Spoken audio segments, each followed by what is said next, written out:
क्या झारखंड के अंदर में जो मौजूदा अभी सरकार है वो सरकार गिर सकती है? क्या यहाँ पर जो सरकार बनेगी, जो गवर्नमेंट जिसकी होगी वो गैर भाजपाई या फिर गैर जेएमएम जो झारखंड मुक्ति मोर्चा अभी वर्तमान में जिसकी सरकार है, वो इन दोनों की सरकार नहीं होगी? किस वजह से सरकार गिरेगी? ये एक तरीके से कहा जाए तो अटकलों की जो बाज़ार है वो तेज़ होती जा रही है और इसी बीच डुमरी के जो विधायक है जयराम मातो उनका बयान सामने आया है। और क्या ये भी एक सवाल है कि मंत्री पद के लिए तैयार हैं जयराम कुमार माथुर? क्या कोई ये आश्वासन दी जा रही है, कोई बातें निकल कर सामने आ रही है मौजूदा सरकार की तरफ से राज्यसभा के चुनावों के बाद? क्या ये सरकार गिर सकती है और फिर मंत्री पद जयराम कुमार माथुर को मिल सकती है? ये सब सारी चीजें मैं आप लोगों के सामने वीडियो के जानिब से पेश करने पा रहा हूँ। वीडियो में आपको जो है वो दिखाने पा रहा हूँ, जिस वीडियो को देख करके जयराम कुमार माथुर जी का जो आखिर में सोच है या जो अभी तक वो एनालिसिस किए हैं और अलग-अलग जो मुख्तलिफ राजनीतिक में रुचि रखने वाले लोग जो काफ़ी क्लोज़ हैं, उनके पर्सपेक्टिव से या उनकी सोच के हिसाब से झारखंड में क्या कुछ होने जा रही है, झारखंड में क्या कुछ होने जा रही है और इसी बीच जयराम कुमार माथुर जी का क्या कुछ बयान सामने आ रही है, मैं आप लोगों के सामने सीधे तौर पर वीडियो रखने वाला हूं कि मंत्री पद क्या आखिर में जयराम कुमार माथुर को मिल सकती है? मंत्री बनने के लिए तैयार हैं जयराम कुमार माथुर? वो इन सब सारी चीजों पर बातें होगी, तो मैं आप लोगों के सामने वीडियो प्ले करने वाला हूं। पहले आप इस वीडियो को देख लीजिए, फिर उसके बाद में आगे की बातें करेंगे। वीडियो पहले देखिए आप। जयराम महतो ने पहली दफ़ा जो है सार्वजनिक तौर पे मीडिया में एक बयान दिया है कि इंटरव्यू के जरिए उन्होंने यह बातें कही है। जयराम जी, क्यों आपको लग रहा है कि राज्यसभा के बाद सरकार का स्वरूप बदल जाएगा? जी, संभावनाएं ऐसी दिखी, क्योंकि देख रहे हैं लगातार केंद्र सरकार और राज्य सरकार के बीच समन्वय का स्थापित ना हो पाना और उस समन्वय स्थापित ना होने कारण कि राज्य की जनता को योजनाओं से वंचित होना, तो मुझे लगा कि शायद ये संभावनाएं बनेंगी और इन संभावनाओं का प्रयास इससे पूर्व की जो सरकार थी 19 से 24 के मध्य भी एक बार हो चुका है। तो उसी के आलोक में, उसी के आधार पर मैंने ये बयान और ये विचार प्रस्तुत किया था। ये मतलब आपका विचार है, ये गॉसिप है या फिर जयराम महतो को जोड़ने की पहल भी की गई? क्योंकि आप दो बातें इसमें बोल रहे हैं। एक तो आप ये कह रहे हैं कि गैर बीजेपी और गैर कांग्रेसी सरकार बन सकती है, और अगर ऐसा स्वरूप बनता है तो उसमें आपकी भी भूमिका तय होनी है, क्योंकि एक एक सीट महत्वपूर्ण हो जाएगा। उसमें एक सीट जो आप जीते हुए हैं डुमरी से, आपका भी जाना जरूरी हो जाएगा। तो क्या जयराम महतो से कोई पहल की गई? जयराम महतो को बोला गया है कि भाई एक वक्त आएगा, आप आ जाइए इधर? नहीं, देखिए, अभी तक कोई विशेष इस प्रकार की बातचीत नहीं हुई है और मैंने पूर्व में जो घटनाक्रम से लेकर अभी तक जो घटनाक्रम इस राज्य में संचालित हो रहे हैं, उनके आलोक में, उनके आधार पर मैंने ये कहा था। मतलब आप बीते घटनाक्रम गॉसिप्स के आधार पे आप इतना बड़ा दावा कर रहे हैं? कोई आपसे कोई पहल नहीं की गई है? नहीं, हमसे ये पहल नहीं, लेकिन काफ़ी विश्वसनीय स्रोत हैं और जिनमें कई बड़े राजनेता हैं जिनका संबंध देश की राजनीति से हैं। उनसे कभी बातचीत के दरमियान ये चीज़ें उन्होंने मेरे सामने रखा और उन विषयों को भी मैंने आलोक में लाया और विगत 1 वर्षों से जो राजनीतिक घटनाक्रम हो रही है और मूल रूप से केंद्र और राज्य का जो संबंध है, उस संबंध के आलोक में ये बात मैंने कही। चलिए ठीक है, आगे बढ़ते हैं। सवाल ये है कि अगर ऐसी परिस्थितियां बनती है, चूँकि आपने अपने दिए हुए इंटरव्यू में एक चीज़ का जो जिक्र किया कि अगर आपको ऑफ़र होता है मंत्री पद का तो आप विचार करेंगे, आप अपने लोगों से बातचीत करेंगे। तो आपका क्या मन बदल गया है? वो जयराम महतो जिनका राजनीतिक जन्म मौजूदा सरकार के खिलाफ हुआ, आप इस सरकार का अंग बनने के लिए भी तैयार हैं? मन बन चुका है आपका? देखिए, मैंने शुरू से कहा है कि अब मान के चलिए हम लोग इस सदन का सदस्य हैं और अब लोगों की अपेक्षाएं हम लोगों से हैं। तो मैंने वही कहा जो मैंने शुरू से किया है कि भाई लोगों की जो राय होगी, जिन लोगों ने हमें यहाँ तक पहुँचाया है, उनके सोच, उनके विचार के आलोक में ही निर्णय होगा। तो लोगों की राय तो यही रही। हेमंत सोरेन और उनकी नीतियों के खिलाफ में आपका जन्म हुआ है, राजनीतिक जन्म आपका। तो कुछ वैसी परिस्थितियां तो बदली नहीं है। बिल्कुल, तो लोगों की राय के आलोक में ही, जी, लोगों की राय के आलोक में ही ये बातचीत होगी।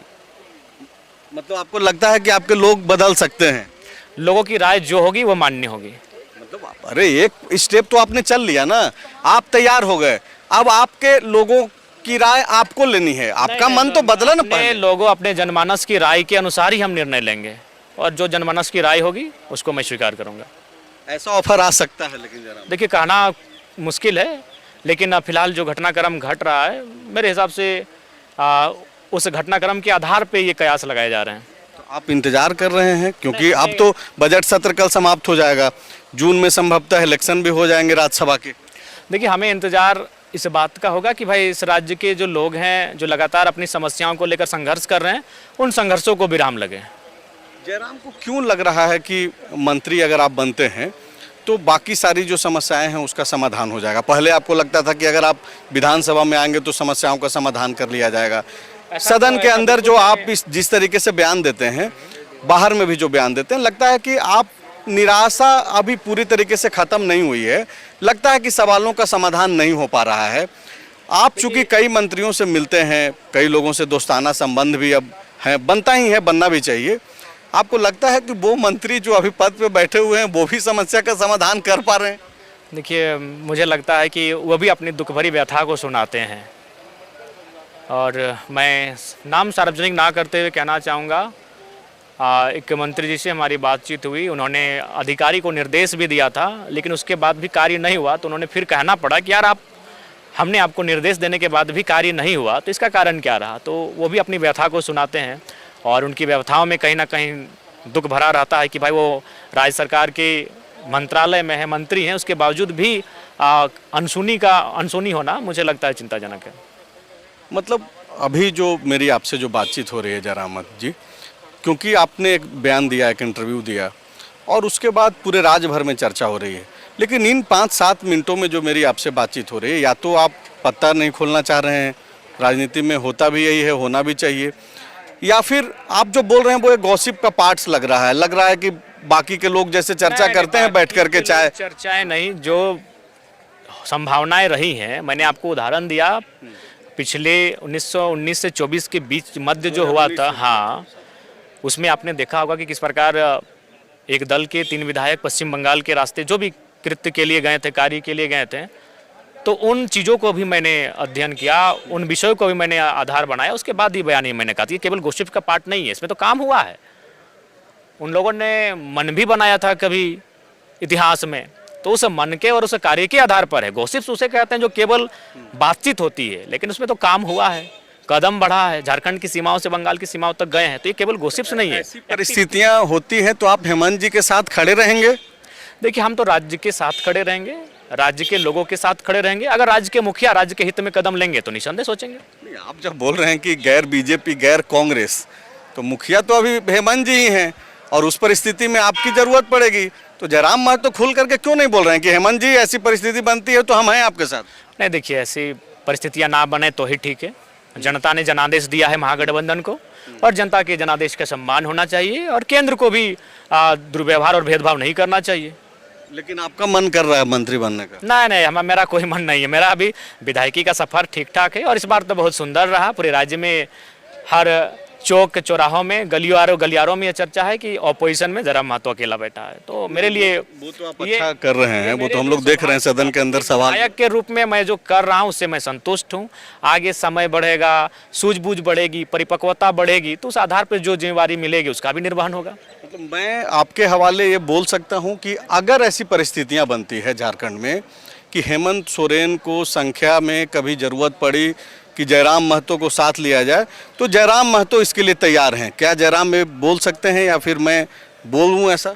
नहीं, देखिए सबसे पहली बात मैं कहूँगा कि मैं हेमंत जी के लिए मैं कोई कार्य नहीं करूँगा। हेमंत जी राज्य के हित के लिए क्या सोचते हैं, और उस सोच के बाद मैं कोई विचार करूंगा। क्या लगता है आपको, हेमंत जी राज्य के लिए सोच रहे हैं कि नहीं सोच रहे हैं? फिलहाल तो नहीं सोच रहे हैं। इसलिए नहीं सोच रहे कि मैंने नियोजन नीति पर बहस किया, उस पर सटीक जवाब नहीं। मैंने स्थान नीति पर बहस किया, उस पर सटीक जवाब नहीं। कल तो हमने कटौती प्रस्ताव के एवज में एक छोटा सा मैंने चाहा था कि भाई जो लैंड बैंक आप बनाए हैं, एक अध्यादेश लाकर उसे निरस्त कर दीजिए, और जो जीएम जे लैंड है उनकी रसीद सटीक प्रामाणिकता के साथ काटी जाए।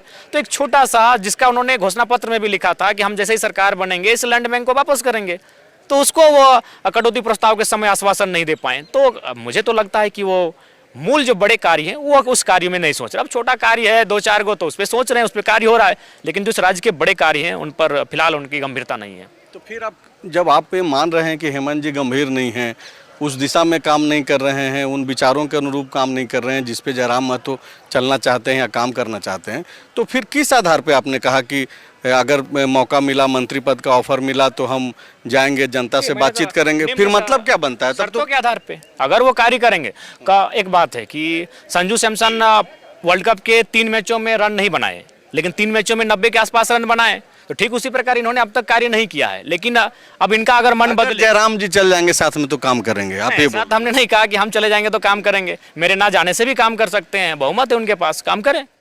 तो जी हाँ दोस्तों, वीडियो तो आप लोग देख चुके हैं कि जयराम कुमार महतो जी से जब बाइट लिए गए और लगातार जब सवालें पूछी गई कि ये क्यों और किस वजह से सामने आ रही है कि झारखंड के अंदर में मौजूदा जो सरकार बनती है वो सरकार बनते ही गिरना उसका जो है वो शुरू हो जाता है ग्राफ।